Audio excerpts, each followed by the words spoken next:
1 2 3 Language flower flower language โอเค1 2 3 Tea people เอ้ย people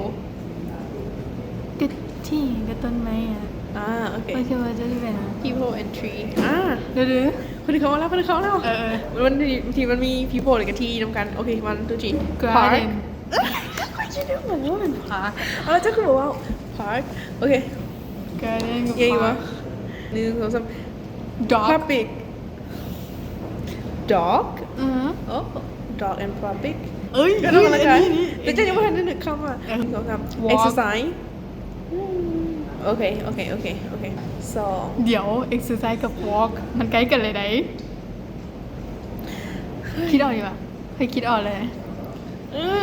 อย่างวะ exercise กับ walk